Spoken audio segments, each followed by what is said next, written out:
जय हिंद दोस्तों, कैसे हैं आप सभी। उम्मीद करता हूं कि मस्त होंगे और स्वस्थ होंगे। तो दोस्तों, स्वागत करता हूं हमारे इस YouTube channel exam target point में। दोस्तों, आज का बहुत ही इम्पोर्टेंट वीडियो लाए हैं जो कि class 12th history chapter number 2 है। दोस्तों, इसमें राजा, किसान और नगर 2026 परीक्षा के लिए वीवीआई ऑब्जेक्टिव क्वेश्चन लाए हैं। बिल्कुल भी इस वीडियो को मिस नहीं कीजिएगा और अपने दोस्तों में भी शेयर कीजिएगा। तो चलिए दोस्तों, ज़्यादा टाइम वेस्ट ना करते हुए क्वेश्चन की ओर बढ़ते हैं। क्वेश्चन नंबर 1, क्षेमेंद्र की रचना कौन सी है दोस्तों। तो बताना है क्षेमेंद्र की रचना कौन सी है। मुद्रा राक्षस, अर्थशास्त्र, बृहद कथा मंजारी, कथा सरिता सागर। तो दोस्तों, एक नंबर का राइट आंसर हो जाएगा ऑप्शन नंबर सी, जो कि बिल्कुल राइट आंसर है। चलिए दोस्तों, क्वेश्चन नंबर 2 की तरफ बढ़ते हैं। इंडिका किसकी रचना है। तो इंडिका बहुत सिंपल सा क्वेश्चन है दोस्तों। इंडिका पुस्तक जो है वो मेगास्थनीज के द्वारा लिखा गया है। बी 2 नंबर का राइट आंसर हो जाएगा। चलिए दोस्तों, आगे बढ़ जाते हैं। क्वेश्चन नंबर 3, किस गुप्त शासक को लिच्छवी दोहित्र कहा जाता है। बताना है किस गुप्त शासक को लिच्छवी दोहित्र कहा जाता है दोस्तों। तो 3 नंबर का राइट आंसर हो जाएगा आपका ऑप्शन नंबर ए, जो कि बिल्कुल राइट आंसर है। 3 नंबर का ए हो जाएगा, समुद्रगुप्त। चलिए दोस्तों, आगे बढ़ जाते हैं। क्वेश्चन नंबर 4 पे आ जाते हैं दोस्तों। गुप्त काल में हस्ती सेना का प्रावधान को क्या कहते थे।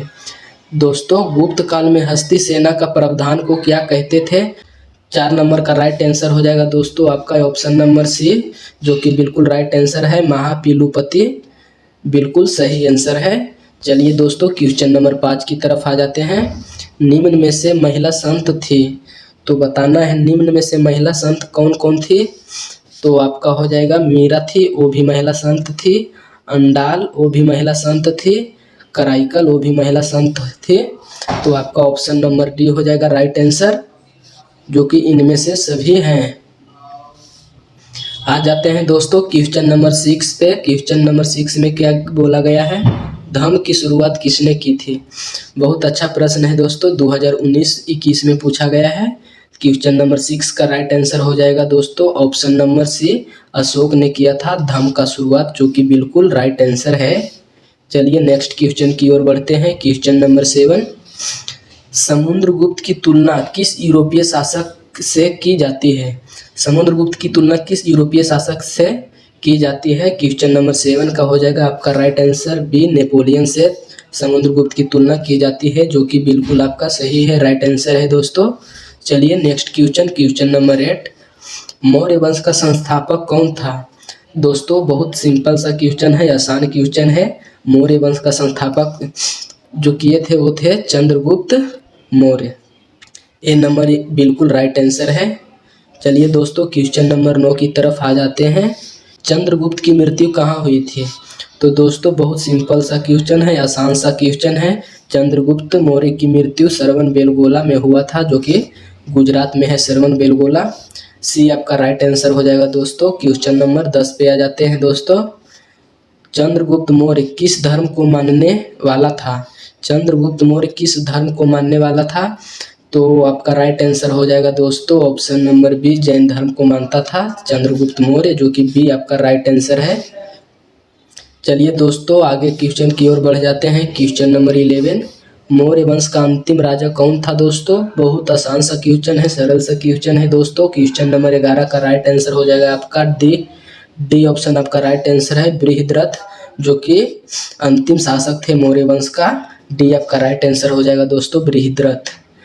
चलिए दोस्तों, नेक्स्ट क्वेश्चन की ओर बढ़ जाते हैं। क्वेश्चन नंबर 12, मौर्यकालीन टकसाला का प्रावधान कौन था। मौर्यकालीन टकसाला का प्रावधान कौन था दोस्तों। क्वेश्चन नंबर 12 का राइट आंसर क्या हो जाएगा दोस्तों। क्वेश्चन नंबर 12 का राइट आंसर हो जाएगा दोस्तों ऑप्शन नंबर सी, पन्याध्यक्ष। पन्याध्यक्ष मौर्यकालीन टकसाला का प्रधान था। ऑप्शन नंबर सी बिल्कुल राइट आंसर है, पन्याध्यक्ष। चलिए दोस्तों, नेक्स्ट क्वेश्चन की ओर बढ़ जाते हैं। क्वेश्चन नंबर 13 पे आ जाते हैं। मौर्य वंश की राजधानी कहाँ थी दोस्तों। बताना है मौर्य वंश की राजधानी, बहुत सिंपल सा है। मौर्य वंश की जो राजधानी थी वो पाटलिपुत्र में थी। सी आपका राइट आंसर हो जाएगा दोस्तों। चलिए नेक्स्ट क्वेश्चन की ओर बढ़ जाते हैं दोस्तों। क्वेश्चन नंबर 14, मौर्यकालीन कालिंग राज कहाँ स्थित था? तो दोस्तों 14 का राइट आंसर हो जाएगा सी आपका राइट आंसर है। उड़ीसा में कालिंग राज स्थित है, जो कि आपका राइट आंसर है सी नंबर। चलिए दोस्तों क्वेश्चन नंबर 15 की ओर बढ़ते हैं। क्वेश्चन नंबर 15 में क्या है? मौर्य प्रशासन में समाहर्ता कौन था? मौर्य प्रशासन में समाहर्ता कौन था दोस्तों? क्वेश्चन नंबर 15 का राइट आंसर हो जाएगा ऑप्शन नंबर बी, राजकीय कर संग्रह अधिकारी। राजकीय कर संग्रह अधिकारी मौर्य प्रशासन में समाहर्ता था। Option number B right answer है दोस्तों। नंबर 16 की ओर आ जाते हैं दोस्तों। मौर्य काल में ब्राह्मदेह क्या था? मौर्य काल में ब्राह्मदेह क्या था दोस्तों? तो आपका 16 का राइट आंसर हो जाएगा सी, ऑप्शन नंबर सी, जो कि बिल्कुल राइट आंसर है, भूमि दान। चलिए नेक्स्ट क्वेश्चन की ओर बढ़ते हैं। क्वेश्चन नंबर 17, अशोक का व्यक्तिगत धर्म क्या था? अशोक का व्यक्तिगत धर्म क्या था दोस्तों? क्वेश्चन नंबर 17 का ऑप्शन नंबर ए हो जाएगा, कालिंग युद्ध के बाद वह बौद्ध धर्म अपना लिए थे दोस्तों, जो कि एन ऑप्शन आपका बिल्कुल राइट आंसर है। नेक्स्ट क्वेश्चन की ओर बढ़ जाते हैं। क्वेश्चन नंबर 18, अशोक ने महेंद्र और संघमित्रा को धर्म प्रचार के लिए किस देश में भेजा था दोस्तों? तो आपका ऑप्शन नंबर डी हो जाएगा, जो कि बिल्कुल राइट आंसर है, सिंहद्वीप और श्रीलंका में भेजा था दोस्तों अशोक ने बौद्ध धर्म के प्रचार के लिए। डी आपका राइट आंसर है। क्वेश्चन नंबर 19, अशोक किस वंश का शासक था? मोस्ट वीवीआई ऑब्जेक्टिव प्रश्न है दोस्तों, 2010, 14, 20, 21 में पूछा गया प्रश्न है। क्वेश्चन नंबर 19, अशोक किस वंश का शासक था? क्वेश्चन नंबर 19 का option number B right answer हो जाएगा, मौर्य वंश का शासक था। बी आपका राइट आंसर है। चलिए नेक्स्ट क्वेश्चन की ओर बढ़ते हैं। क्वेश्चन नंबर 20, अशोक कौन से बौद्ध भिक्षु के प्रभाव में आकर बौद्ध धर्म का समर्थन बन गया? अशोक कौन से बौद्ध भिक्षु के प्रभाव में आकर बौद्ध धर्म का समर्थक बन गया दोस्तों? तो आपका उपगुप्त, जो कि बिल्कुल राइट आंसर है, ऑप्शन नंबर ए, उपगुप्त के प्रभाव में आकर बौद्ध धर्म अशोक ने अपना लिया। Option number A right answer है। नेक्स्ट क्वेश्चन नंबर 21, राजगृह का नगर वधु का नाम था? राजगृह का नगर वधु का क्या नाम था दोस्तों? क्वेश्चन नंबर 21 का ऑप्शन नंबर डी हो जाएगा आपका राइट आंसर, जो कि बिल्कुल सही है, सलावती। चलिए नेक्स्ट क्वेश्चन की तरफ बढ़ते हैं। क्वेश्चन नंबर 22, किसने लिखा वास्तविक सुकर्म वह है जिससे प्रजा सुखी तथा प्रसन्न हो? तो दोस्तों बताना है कि वास्तविक सुकर्म वह है जिसने प्रजा सुखी तथा प्रसन्न हो, यह किसने लिखा था? तो 22 का आपका राइट आंसर हो जाएगा ऑप्शन नंबर डी, कौटिल्य। या आप लोग को चाणक्य भी देखने को मिलेगा। कौटिल्य और चाणक्य एक ही आदमी का नाम है दोस्तों। चलिए क्वेश्चन नंबर 23 की ओर आ जाते हैं। चंद्रगुप्त मौर्य के काल में कालिंग की राजधानी थी? दोस्तों बताना है चंद्रगुप्त मौर्य के काल में कालिंग की राजधानी कहाँ थी?